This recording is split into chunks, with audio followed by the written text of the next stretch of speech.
नमस्कार दोस्तों, स्वागत है आप सभी का हमारे चैनल ऑनलाइन एंड ऑफलाइन ज्ञान में। आप लोग जानते ही हैं, मैंने आप लोगों को कल एक वीडियो प्रोवाइड करी थी जो ADIT का कोर्स है, यानी advance diploma vocational course IT networking और क्लाउड कंप्यूटिंग में होता है। मैंने आप लोगों को पूरा ज्ञान इस पर दे दिया था और आप लोगों से बोला था कि जो जो आप लोगों की समस्या है कमेंट बॉक्स में मेंशन करो। कुछ बच्चे ने बोला कि सर जी इस पर ब्रीफ हमें जो है वीडियो दीजिए। तो भाई देखो, मैंने लास्ट वीडियो में भी आपको मोस्टली इन्फॉर्मेशन क्लियर कर दी थी और आप लोगों को बोला था कि आप लोग वीडियो को पूरा देखेंगे तब आप लोगों के डाउट्स क्लियर हो पाएंगे। तो आज फिर से आप लोगों की रिक्वेस्ट पे, जैसे कि मैंने आफ्टरनून में आप लोगों से बोला था कि वीडियो लेकर आऊँगा 10 बजे से पहले पहले रात में, तो वीडियो लेकर आ गया हूँ। इस वीडियो के बाद आप लोगों को डिटेल्ड वीडियो नहीं मिलेगी। सिलेबस से लेकर क्वालिफ़िकेशन तक, स्टाइपेंड से रिलेटेड आप लोगों को एवरीथिंग मैं प्रोवाइड करूँगा इसमें, सो दैट आप लोगों को और अच्छे तरीके से क्लैरिफिकेशन मिल सके। बहुत सारे बच्चे ऐसे हैं जो अभी कहीं पर नौकरी कर रहे हैं या कहीं पर अप्रेंटिस कर रहे हैं। अप्रेंटिस वाले बच्चे, किसी का 10वां महीने चल रहा है, किसी का 8वां चल रहा है, किसी का 7वां चल रहा है, किसी का दूसरा चल रहा है।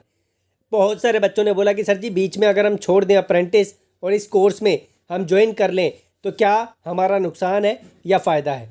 मैं सारी चीज़ें इस पर क्लियर करूँगा सो दैट आप लोगों को अच्छे तरीके से चीज़ें समझ आ पाए। यहाँ तक कि जो अभी ITI में है, फाइनल सेमेस्टर के बच्चे हैं, फाइनल ईयर के बच्चे हैं, उनके लिए भी ये अपॉर्चुनिटी है। और ये अपॉर्चुनिटी पहली बार नहीं निकल रही है, पहले भी निकल चुकी है। मैं आप लोगों के लिए इस पर रिसर्च कर चुका हूँ। मैंने जब रिसर्च किया तो मुझे पता चला कि बहुत सारे बच्चे ऐसे हैं जो इस चीज़ के बारे में पॉजिटिव फीडबैक दे के यहाँ पर जो है अच्छे तरीके से फीडबैक दे चुके हैं। बस आप इतना ही समझो, और वो फीडबैक के बेस पर ही मैं आप लोगों के लिए दोबारा वीडियो लेकर आ रहा हूँ, क्योंकि मुझे लगता है कि यहाँ पर ये कोर्स करने के बाद डेफिनेटली आपका करियर इम्पैक्ट करेगा पॉजिटिव वे में। और आजकल का ज़माना डिजिटल ही है, और डिजिटली आप लोग कहीं ना कहीं घुसोगे तो आप लोगों को आगे चल के उसका फ़ायदा मिलेगा। इन कोर्सेज़ में जो आप लोगों को मॉड्यूल्स करवाए जाएंगे, क्या क्या चीज़ें मिलेगी, कैसे कैसे सिखाया जाएगा, सारी चीज़ें प्रोस्पेक्टस में दे रखी है। मैंने इतनी चीज़ें आप लोगों को बता दी। क्यों बताइए? क्योंकि बहुत सारे डाउट्स हैं आप लोगों के। मैंने आप लोगों को पहले भी बताया था कि ये जो कोर्स आप लोगों के लिए चलाया जा रहा है, ये DGT जो IT को संभालती है और IBM जो एक कॉरपोरेट है जो कंप्यूटर्स में डील करता है, सॉफ्टवेयर्स में डील करता है, वो मिलके आप लोगों के लिए ये कोर्स यहाँ पर लेकर आए हैं। यहाँ पर आप लोगों को मल्टीपल जो सेंटर्स हैं वो मिल जाएंगे एग्ज़ाम के लिए। आप लोगों को इधर उधर भटकना भी नहीं पड़ेगा। फॉर्म की वीडियो की चिंता मत करना। फॉर्म की वीडियो परसों तक मेरी कोशिश रहेगी कि आज रात में बना दूं, कल प्रोवाइड कर दूं। लेकिन अगर मैं आज रात में नहीं बना पाया तो परसों से ज़्यादा डिले नहीं होगी। वीडियो मैं परसों तक आपको प्रोवाइड कर दूंगा, लेकिन पूरी कोशिश है कि कल आपको मैं दे दूं। यहाँ पर अभी मैं प्रोस्पेक्टस भी अच्छे तरीके से समझाऊंगा आप लोगों को। ये इनके एग्ज़ाम सेंटर्स है जहाँ पे आप लोगों के एग्ज़ाम सेंटर्स लगेंगे, जहाँ पर आप लोगों के एग्ज़ाम होंगे। 40 सेंटर है, आप चूज़ करके अकॉर्डिंगली वहाँ पे चले जाना, जो भी आप चूज़ करेंगे और आपका एडमिट कार्ड आता है तो। मैं क्वालिफ़िकेशन अभी आप लोगों को समझाऊँगा अच्छे तरीके से। जो प्रोस्पेक्टस है उसके अंदर ये इनके स्टाइपेंड है जो आप लोगों को मिलेंगे, ये भी मैं अच्छे तरीके से अभी आप लोगों को समझा दूंगा। इसके अलावा जो IBM है वो आप लोगों को बोलता है कि हम पूरी कोशिश करेंगे कि बच्चों को जो है अच्छी नौकरी अच्छी जगह पे जो है प्लेस भी करवाएं। आगे मैं बढ़ता हूँ प्रोस्पेक्टस पे। वैसे इसका रजिस्ट्रेशन जो है ऑन हो चुका है, आप चाहें तो डायरेक्टली रजिस्ट्रेशन भी कर सकते हैं, लेकिन मेरे चैनल पर तो आप लोगों को कल रजिस्ट्रेशन की वीडियो मिलेगी या परसों तक मिल जाएगी। पूरी कोशिश है, 90% चांस है कि कल मैं प्रोवाइड कर दूं। ये प्रोस्पेक्टस है जिसे आप लोग डाउनलोड करेंगे तो सारी जानकारी आप लोगों को मिल जाएगी। इसके अलावा इनका कॉन्टैक्ट नंबर भी है जो 10 बजे से सुबह शाम 5 बजे तक ऑन रहता है। तो मैं प्रोस्पेक्टस ऑन कर चुका हूँ। प्रोस्पेक्टस में एक एक पेज आप लोगों को समझाऊँगा। और आप लोगों ने देखा होगा जो ITI होता है वो NSQF होता है, NSQF लेवल 5 होता है, और ये आप लोगों का NSQF लेवल 6 है। तो अगर आप जानना चाहते हैं NSQF एक्चुअल में होता क्या है तो मैं इस पर वीडियो ज़रूर बनाऊंगा। जस्ट मुझे एक बार कमेंट बॉक्स में बता देना, ठीक है। तो अब मैं बता दूं ये कंटेंट है जो इन्होंने इस प्रोस्पेक्टस में दे रखे हैं। मोस्टली जो प्रोस्पेक्टस होते हैं इसी तरीके से होते हैं। अगर आप ऑफलाइन लोगे, ऑफलाइन प्रोस्पेक्टस जो है आप लोगों को एक किताब की तरह मिलेंगे। ये कुछ एब्रीवेशंस हैं जो आप लोगों को काम आएगी इस प्रोस्पेक्टस को पढ़ने में बीच बीच में, क्योंकि ये चीज़ें परेशान करती है। मैंने इसके बारे में आप लोगों को बता दिया कि ये कोर्स एक्चुअल में है क्या। इसके अलावा इसे शॉर्ट फॉर्म में ADIT के नाम से जाना जाता है। अगर आप यह कोर्स कर लेते हैं तो ये चीज़ें आप लोग कर सकते हैं आगे चल के। आप देख लें, इसे मैंने पहले भी समझाया था आप लोगों को। आगे बढ़ते हैं। आगे ये इनके मॉड्यूल है, किन्हीं 2 मॉड्यूल में आप लोगों को जो है यहाँ पर सिलेक्शन करना पड़ेगा और उसके बाद ऑन द जॉब ट्रेनिंग आप लोगों को दी जाएगी और एम्प्लॉयबिलिटी स्किल ये दी जाएगी। अब किस तरीके से ये प्रोसीड करेंगे आगे चल के, इसका तो अभी इन्होंने कोई बयान दिया नहीं है, बाकी मुझे पता चलता तो इसके बारे में मैं आपको ज़रूर बताऊंगा। ओनली 2 मॉड्यूल जो है आप लोगों को 3 में से लेने पड़ेंगे। आगे हम लोग बढ़ते हैं। ये इनका कोई सिस्टमेटिक वे है जिस तरीके से चीज़ें चलेगी आप लोगों की। कंप्यूटर हार्डवेयर मेंटेनेंस का कोर्स है, इसमें आप लोगों को क्या क्या सिखाया जाएगा। उसके बाद कंप्यूटर नेटवर्किंग में क्या क्या आप लोगों का होगा। वेब डिज़ाइनिंग में आपको क्या क्या होगा। वैसे वेब डिज़ाइनिंग और वेब डेवलपमेंट बहुत अच्छी चीज़ें हैं, आप चाहे तो इनमें ही फोकस करना ज़्यादा। बिजनेस डेटा एनालिटिक्स भी अच्छा है, अगर आप चाहें तो इसमें भी एनरोल कर सकते हैं। इलेक्टिव मॉड्यूल, ये क्लाउड एप्लीकेशंस जो होती है, मोस्टली जो सारे कोर्स हैं वो अच्छे हैं। वेब डेवलपमेंट का, क्लाउड का, जावा से रिलेटेड भी है, तो ये आप लोगों के लिए बहुत अच्छा है। In this module the trainee will be working training in the industry. On the job training आपको दी जाएगी जिसमें आपको 800 घंटे तक काम करना पड़ेगा। मतलब कोई हार्ड वर्क नहीं करवाया जा रहा, आप लोगों को एक तरीके का ट्रेनिंग ही दी जा रही है। इसे आप अप्रेंटिसिस बोल सकते हैं। अप्रेंटिसिस मतलब होता है कि आप लोगों को ट्रेनिंग ही दी जा रही है। अब वो वाली अप्रेंटिसिस मत समझो जो आप लोगों की 1 साल की होती है, थोड़ी डिफरेंट होगी इससे। अभी इस पर पूरी चर्चा नहीं है, पूरी चर्चा होगी तो आपको बताऊंगा। ये ड्यूरेशन ऑफ कोर्स है। उसके बाद all India common entrance test, जैसे मैंने आपको बताया कि इसमें आप लोगों का एक टेस्ट होगा और टेस्ट के बेसिस पे ही जो है आप लोग यहाँ पर सिलेक्ट होंगे। कंप्यूटर बेस्ड टेस्ट होगा, 2 घंटे का टेस्ट होगा जो इतने से इतने पीरियड तक आप लोगों का होगा। 6/4/2022 से 20/4/2022 तक ये इन्होंने फॉर्म दिया है, इसी के अकॉर्डिंग जो है आप लोगों को भरना पड़ेगा। और ये कब आप लोगों का टेस्ट लेंगे ये अपडेट आप लोगों को मिल जाएगी, उसकी चिंता मत करो। अब बात करते हैं क्वालिफ़िकेशन की। बहुत सारे बच्चे कंफ्यूज हैं क्वालिफ़िकेशन को लेकर, इसके बारे में भी चर्चा कर लेते हैं। देखो भाई, सबसे पहले तो आपको 10th पास होना है या 12th पास होना है। ध्यान से सुनना, या तो आप 10th पास हो या 12th पास हो। आपके 60% मार्क्स हैं, नहीं है कोई दिक्कत नहीं है, लेकिन आपका ITI क्लियर होना चाहिए और ITI में आप लोगों के 60% मार्क्स होने चाहिए। ध्यान रखना, 10th और 12th में 60 हैं, नहीं कोई दिक्कत नहीं है। ध्यान से सुनो, 10th और 12th में 60 है, कोई दिक्कत नहीं है, कम है तो भी चल जाएगा, लेकिन आपका ITI NCVT से होना चाहिए और साथ में आपके पास उसका सर्टिफिकेट होना चाहिए और उसमें 60% मार्क्स होने चाहिए, तब जाके आप अप्लाई कर पाएंगे। इसके अलावा पहली कंडीशन मैंने आपको बता दी, और पहली में ही अगर आप CTS इन NSTI या फिर ITI हु हैव अपीयर्ड और appearing in their final exam can also apply. यानी कि फाइनल ईयर के CTI के बच्चे जो NSTI में और ITI के बच्चे वो भी अप्लाई कर सकते हैं, लेकिन शर्त यह है कि provided they should have scored minimum 60% marks in their CTS trade. तो ये CTS वाले बच्चों के लिए 60% मार्क्स आपके होने चाहिए। और ध्यान से सुनो, अगर 60% मार्क्स नहीं है तो आप अप्लाई नहीं कर पाओगे। आई होप पहली कंडीशन क्लियर। ध्यान से एक और बार रिपीट कर रहा हूँ, 10th या 12th में 60% नहीं चाहिए, लेकिन ITI के बेस पे या CTS के बेस पे कर रहे हैं तो आपके यहाँ पर 60% मार्क्स होने चाहिए और साथ में 10th या 12th क्लियर होने चाहिए, दोनों में से एक चीज़। अब बात करते हैं नेक्स्ट इसकी क्वालिफ़िकेशन की। अब पहली कंडीशन को दूर रखो, अब दूसरी कंडीशन पे आ जाओ। फॉर एग्जांपल आपने ITI नहीं किया और आप इस फॉर्म को भरना चाहते हैं सिर्फ 12th के बेस पे। ध्यान से सुनो, एक और बार रिपीट कर रहा हूँ, आपने यहाँ पर ITI नहीं किया और आप चाहते कि मैं इसका फॉर्म फिल करूँ तो 12th बेस पे भी फिल कर सकते हैं, लेकिन 12th में आपके 60% मार्क्स मिनिमम होने चाहिए। I hope concept clear.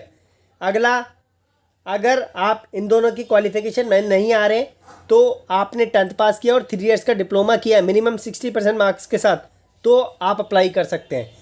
किसी भी ग्रेजुएशन का बच्चा BA प्रोग्राम या फिर जो है ऑनर्स या फिर BCom ऑनर्स, किसी का भी बच्चा यहाँ पर अप्लाई कर सकता है। ये कंडीशन क्लियर।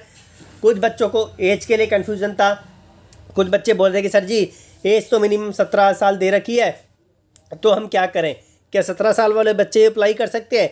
तो भाई मिनिमम का मतलब होता है कम से कम, मैक्सिमम का मतलब होता है ज़्यादा से ज़्यादा। यानी कम से कम आपकी 17 तो होने ही चाहिए। यानी कि 16 का बच्चा अप्लाई नहीं कर पाएगा, 15 का अप्लाई नहीं कर पाएगा, उससे नीचे का अप्लाई नहीं कर पाएगा। तो यहाँ पर 17 के बच्चे अप्लाई कर सकते हैं। जो आपकी एज है 20/4/2022 के बेस पे कैलकुलेट की जाएगी। और अगर आप 18 के हैं, 19 के हैं, 20 के हैं, 25 के हैं, 30 के हैं, 35 के हैं, 40 के हैं, तो आप अप्लाई कर सकते हैं, क्योंकि यहाँ पर कोई एज मैक्सिमम का बार नहीं दे रखा है। आई होप ये वाला कॉन्सेप्ट क्लियर। मिनिमम 17 मैक्सिमम 50 साल के भी हैं तो भी फॉर्म फिल करो, क्योंकि कोई कंडीशन यहाँ पे नहीं है। एंट्रेंस एग्ज़ाम की जो फ़ी है, जो बच्चे जनरल से हैं या फिर जितनी भी अदर कैटेगरी है, 500 रुपये फ़ीस लगेगी। और जो बच्चे SC हैं, ST हैं, PH हैं, EWS है, वुमेन कैंडिडेट है, उनके लिए 300 रुपये फ़ी का क्राइटेरिया इन्होंने रखा हुआ है। आई होप ये condition clear. Credit card, debit card, net banking, online से आप पेमेंट कर सकते हैं। कुछ बच्चे बोलते हैं कि सर जी सिलेबस क्या होगा। सिलेबस इसका बहुत ईजी आता है। अगर आप पढ़े लिखे बच्चे हैं तो आप लोगों को दिख रहा होगा 80% क्वेश्चन जो ऑब्जेक्टिव टाइप होंगे, जिसमें आप लोगों को लॉजिकल रीजनिंग, एनालिटिकल जो होगा, जनरल नॉलेज और इंग्लिश कम्प्रिहेंशन, ये आपको पढ़ने पड़ेगी। तो कोई सी भी आप लोग जो है बुक देख लो, जो भी आप लोगों की जनरल नॉलेज की बुक होती है वो ले लो, जिसमें लॉजिकल रीजनिंग होती है वो ले लो, वो आपको जो है मिल जाएगी। उसमें से आप लोग तैयारी कर लो। थोड़े से आपके कॉन्सेप्ट क्लियर होंगे तो ईजिली आप लोग जो है एग्ज़ाम को निकाल पाएंगे। एक मैंने NMDC की बुक दे रखी है आप लोगों को, डिजिटल बुक है, लिंक डिस्क्रिप्शन में दे दूंगा। आप चाहे तो उसका भी फ़ायदा उठा सकते हैं। वो है NMDC के लिए, लेकिन आपको पता चलेगा कि किस किस तरीके के रीजनिंग में क्वेश्चन होते हैं, एनालिटिकल में होते हैं, जनरल नॉलेज में होते हैं, या इंग्लिश कंप्रिहेंशन में होते हैं। किसी को फोर्स नहीं है, ज़बरदस्ती नहीं है। अगर आपके पास कोई है ऐसी बुक जिसमें ये चीज़ें आपको मिल जाए तो आप जो है उसका फ़ायदा उठाओ। जो डिस्क्रिप्शन में दे रखी है उसे लेने की ज़रूरत नहीं है। उसके बाद 20% क्वेश्चन होंगे, ये भी ऑब्जेक्टिव टाइप होंगे, लेकिन ये होंगे कंप्यूटर से, IT से। कोपा वाले बच्चे आराम से जाते हैं, जानते हैं कि ये जो है कोर्स कोपा का होता है, इसमें सारी चीज़ें ऑलरेडी इंक्लूड होती है। बाकी यहाँ पर जो नॉन कोपा वाले बच्चे हैं, कंप्यूटर के बहुत ईजी क्वेश्चन होते हैं, तो अटैम्प्ट कर लेना। अब यहाँ पर जो है आप लोगों को बता दूं कि कुछ बच्चों को ये कन्फ्यूजन थी, सर जी हम फिटर से हैं, हम टनर से हैं, हम वेल्डर से हैं, हम कोपा से हैं, हम मशीनिस्ट हैं, हम टनर से हैं, या हम डीजल मैकेनिक से हैं, हम मैकेनिक मोटर व्हीकल से हैं, हम इस ट्रेड से हैं, हम उस ट्रेड से, क्या हम अप्लाई कर पाएंगे? देखो भैया, यहाँ पे ट्रेड का कोई जिक्र नहीं है। यहाँ पे हर ट्रेड का बच्चा अप्लाई कर सकता है। और मैंने इनकी लाइव वीडियोज़ भी देखी है, लाइव सेशन भी देखी हैं। बच्चों को बहुत अच्छे तरीके से यहाँ पे समझाया जाता है। इसके बाद आप लोगों का करियर सेट ही होना है, आप लोग जो नुकसान नहीं होगा। यहाँ पर ये इनकी फ़ीस है। जब आप लोग सिलेक्ट हो जाएंगे तो ये बहुत छोटा अमाउंट है। आप लोगों का मिनिमम से मिनिमम 7-8 हज़ार में सब कुछ हो जाएगा। तो कोई बहुत ज़्यादा फ़ीस आप लोगों से नहीं ली जा रही। मैक्सिमम आप चलो 10,000 भी लगा लो। तो यहाँ पर जो है अब बात करते हैं स्टाइपेंड की। देखो मैंने पहले भी बताया था आप लोगों को, अगर आप यह करते हैं तो आप लोगों को डिपार्टमेंट पैसा भी देगा। हर बच्चे को 3,000 रुपये दिए जाएंगे। लेकिन जो टॉप 70 बच्चे अच्छे अंक प्राप्त करते हैं, मेरिट में आते हैं 70 बच्चे, ठीक है, तो उनको 15,000 रुपये हर महीने दिए जाएंगे। और जो बच्चे सेकंड रैंक या फिर इनका कोई क्राइटेरिया होगा उस पर आते हैं तो 5,000 रुपये दिए जाएंगे। लेकिन अगर आप ना इसमें आ पाते ना इसमें आ पाते तो भैया 3,000 रुपये तो मंथली आपको मिलने ही मिलने हैं। अब ये जो आपका स्टार्ट होगा ये ट्रेनिंग पीरियड के दौरान स्टार्ट होगा। अब भैया ये जैसे ही आपका एडमिशन होगा वैसे ही स्टार्ट कर देंगे या फिर ऑन द जॉब ट्रेनिंग होगी उस पर स्टार्ट करेंगे? अभी इस पर कोई भी डिपार्टमेंट की तरफ से चर्चा नहीं है, लेकिन as per me on the job training जब स्टार्ट होगी तब आपका होगा। और फॉर्म में ज़्यादा समय नहीं है। फॉर्म के लिए आप लोगों को 20/4/2022 का टाइम दे रखा है, यानी ये समझो आपके पास 13 से 14 दिन है। उसके बाद ये इनके एडमिट कार्ड डाउनलोड का लिंक है। ये लिंक मैं आपको जो है तब दे दूंगा जब एडमिट कार्ड आएंगे। अभी तो मैं आपको जस्ट प्रोस्पेक्टस दे के चलूँगा। बाकी ये कुछ इंपॉर्टेंट डेट्स हैं, इन्हें आप देखें। उसके बाद ये कुछ एग्ज़ाम सेंटर हैं 40, मैंने आपको स्टार्टिंग में भी दिखाए थे। उसके बाद नीचे हम लोग बढ़ते हैं। ये जो है लिस्ट ऑफ NSTIs है जो इस तरीके के कोर्सेज करवाती है। तो आप देख लें कितने सारे हैं, प्रोस्पेक्टस में आपको दिख जाएंगे, तो इसी के अकॉर्डिंग आप लोग देख लेना। ये कुछ अम्यूनिटीज़ हैं, यानी आप सिंपल भाषा में समझे बेनिफिट है जो आप लोगों के NSTIs में अवेलेबल है। मैं इसे एक को समझा देता हूँ कैसे समझना है। तो यहाँ पर पहला जो NSTI है W इलाहाबाद, हॉस्टल की फैसिलिटी ना वुमेन के लिए है ना मैन के लिए है। मैन यहाँ पर जो मैस है आपका, यहाँ पे खाना वाना खाते हैं। वाईफाई की फैसिलिटी आप लोगों को मिलेगी। ATM आउटसाइड कैंपस मिलेगा। कैंटीन नहीं है इसमें। लाइब्रेरी है। रिक्रिएशनल जहाँ पे खेल कूद होता है वो है। जिम खाना है। उसके बाद NSTI बेंगलुरु, इसमें हॉस्टल भी है वैन वुमेन दोनों के लिए। उसके बाद मेस भी आपका, वाईफाई भी मिलेगा और ATM आउटसाइड कैंपस मिलेगा। और सारी फैसिलिटी ऑलमोस्ट अवेलेबल है। ऐसा कोई मिलता है जहाँ पर सारी फैसिलिटी अवेलेबल है तो मैं आपको दिखाता हूँ। आई थिंक ऐसा कोई नहीं है जहाँ पे सारी फैसिलिटी अवेलेबल है। फिर भी एक देख लेते हैं NSTI होवरा। NSTI होवरा में मोस्टली चीज़ें आप लोगों को दिख रही है। लेकिन इसमें एक चीज़ अवेलेबल नहीं है, यहाँ पर आप लोगों को रिक्रिएशनल रूम जिसकी बच्चों को ज़रूरत भी नहीं होती, तो ये नहीं है। सबसे अच्छा होवरा में सारी चीज़ें अवेलेबल है, तो आप लोग इसे देख सकते हैं। होवरा में आप लोगों को जो है वो ATM भी मिल जाएगा, ठीक है, कैंपस के अंदर ही मिल जाएगा। और बाकी आप लोग इसे देखें और इसी के अकॉर्डिंग आप लोग जो चूज़ करें कौन सा आप लोगों को लेना है। ये तो काउंसलिंग के टाइम पे पता चलेगा, एडमिशन का प्रोसेस मैं आपको बता दूंगा। लेकिन जो भी है मिला जुला कर मेरे अकॉर्डिंग एक अच्छी चीज़ है। इतने कम पैसों में आपको सारी चीज़ें मिल रही है और ये सरकार का कोर्स है, कोई ऐसा नहीं है कहीं उठाई गिरा कोई डिपार्टमेंट है वो उठा के दे रहा है। इतना बड़ा कॉरपोरेट जो सॉफ्टवेयर में डील करता है, बड़ी बड़ी कंपनी के सॉफ्टवेयर बनाता है, इसके अलावा जो DGT है वो मिलके आप लोगों के लिए ये काम कर रहे हैं। तो मेरे अकॉर्डिंग तो भैया बहुत अच्छी चीज़ है, आप लोगों को इसमें पार्ट लेना चाहिए।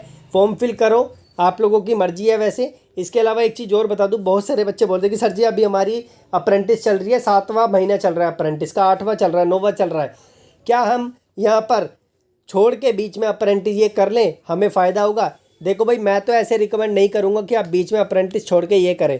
हाँ, आप एक काम करो, आप फॉर्म फिल कर लो। मैं देखो थोड़े से पैसे इसमें लगने हैं, मैं आपको बोलूँगा अगर आपकी कोई ऐसी सिचुएशन है कहीं पे आप स्टक है तो फॉर्म फिल कर लो। और फॉर्म फिल करने के बाद अगर आपकी अप्रेंटिस चल रही है तो आपका सिलेक्शन हो जाएगा। उसके बाद जो डिपार्टमेंट है अप्रेंटिस का, जहाँ से अप्रेंटिस कर रहे हैं, इस्टेब्लिशमेंट है, उनसे अगर आप रिक्वेस्ट कर सकते हो, रिक्वेस्ट आपकी वो सुन सकते हैं कि आप जो है हमारा जो है कॉन्ट्रैक्ट कैंसिल कर दो, या फिर जो है आप हमारा यहाँ पर जो है इसी के बेस पे अप्रेंटिस सर्टिफिकेट दे दो। तो अगर वो मान सकते हैं तो देखो, और नहीं मानते तो भाई आप लोगों का जो आपको दिल करता है वो डिसाइड करो। मेरे अकॉर्डिंग फिर आपको इस कोर्स में नहीं जाना चाहिए, और फिर जो है अप्रेंटिस अगर आपके बीच में छूटेगी तो आपको ही परेशानी का सामना करना पड़ेगा। फिर बाद में अप्रेंटिस नहीं मिलेगी, कॉन्ट्रैक्ट जनरेट रहेगा, तो आप लोग देख लो। या फिर अगर आप डिपार्टमेंट से पहले बात कर सकते हैं तो पहले बात कर लो। मेरे अकॉर्डिंग बहुत अच्छी चीज़ है, और लेकिन बीच में अप्रेंटिस छोड़ने की सलाह मैं नहीं दूंगा। बाकी आप लोग देखो क्या करना है क्या नहीं करना। बाकी thank you, keep in touch, जुड़े रहिए आप लोग। कल मैं फॉर्म की वीडियो लेकर आ रहा हूँ, और कल नहीं लाया तो परसों तो 100% आपको मॉर्निंग में मिल ही जाएगी। धन्यवाद। और मेरे से कोई मिस्टेक हुई है इस वीडियो में मुझे बताना, सो दैट मैं जो है अच्छे तरीके से उसे ठीक कर सकूँ। Thank you. हाँ, जो भी इंपॉर्टेंट लिंक्स है मैंने आपको डिस्क्रिप्शन में दे दिया, मेंबरशिप का लिंक भी डिस्क्रिप्शन में दे दिया है।